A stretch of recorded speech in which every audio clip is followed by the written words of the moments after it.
Hello, it's Nemesis Nick here. I'm a keen fan of the Eurovision Song Contest. It's time to talk Eurovision. This video is about the United Kingdom's entry to the Eurovision Song Contest 2021. That being Embers, sung by James Newman. Now, if you've been watching my Eurovision videos so far, you may have noticed I normally wear a t-shirt with a slogan on and say the slogan as part of my closing message.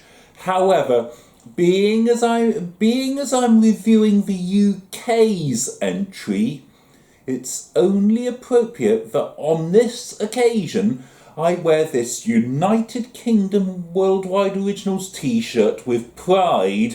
In fact, today is my first ever time of wearing this particular t-shirt. As a UK citizen, it's always difficult for me to give an unbiased opinion on the UK's entry. In fact, it would be difficult for someone from any country taking part in this year's Eurovision Song Contest to give an unbiased opinion of their own country's entry.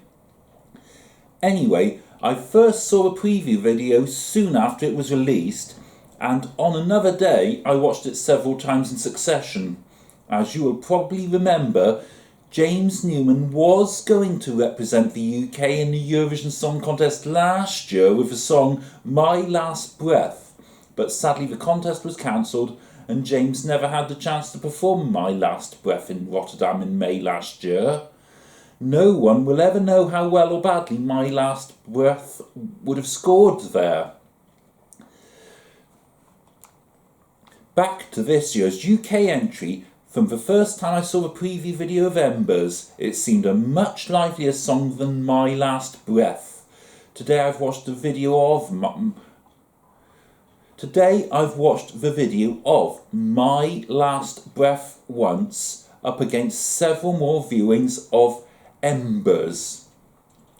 In my opinion, it was only the chorus of My Last Breath that was really powerful and had an impact, whereas the whole of Embers is powerful and has an impact.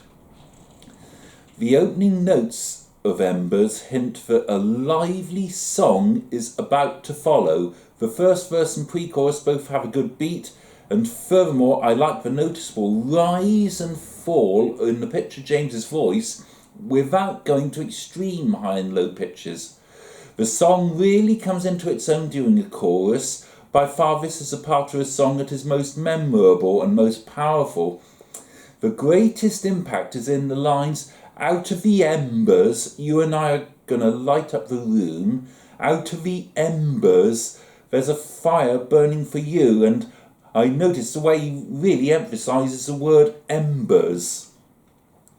The backing singers complement this part of the song very well, as does the use of brass instruments towards the end of the chorus.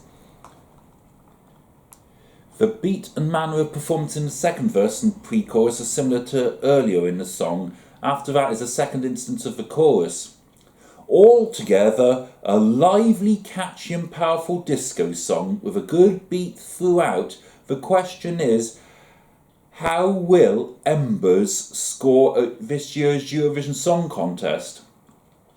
Much will depend on the performance and staging. One can only guess how well James can sing live at Rotterdam, or in a live on-tape performance if that has to be used, compared to the preview video. Staging will be critical at Eurovision. No doubt it will include various lighting effects, and being as the song is clearly themed around fire, there may well be flame effects on the background screens. Presumably a backing group will be on stage with brass instruments, miming them at the relevant points in the song. During the final two instances of Light Up the Room, there are fireworks in the preview video. Presumably there will be on-stage indoor fireworks at the end of a performance in Rotterdam. Of course, the UK is directly qualified to the final and therefore doesn't have to worry about getting past the semi-finals, unlike most of the other countries.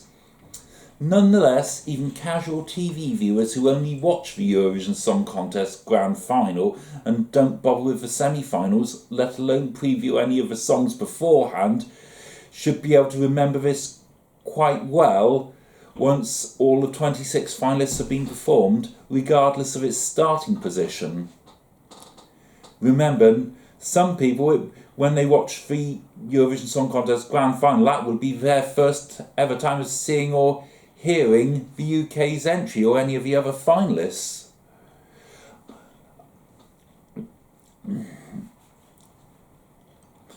This time there will be 38 countries which can vote for the UK. Time will tell how high or low the juries will rank the UK in the jury final and whether or not the public will want to vote for the UK on the actual night of the final. I'm convinced Embers will stand a better chance of a good placing than My Last Breath is likely to have done, and it should definitely do considerably better than Bigger Than Us 2 years ago. In my opinion, Bigger Than Us was somewhat forgettable 2 years ago, even more so as it was unfortunate enough to be performed between the really lively entries of Norway and Iceland in 2019. Best of British luck to James Newman at the Eurovision Song Contest 2021. Do you think the UK has a good choice of artist and song this year? What do you think of the song Embers? Let me know in the comments below. In the meantime, goodbye, d'abord, au revoir, auf Wiedersehen, adios, arrivederci, do widzenia.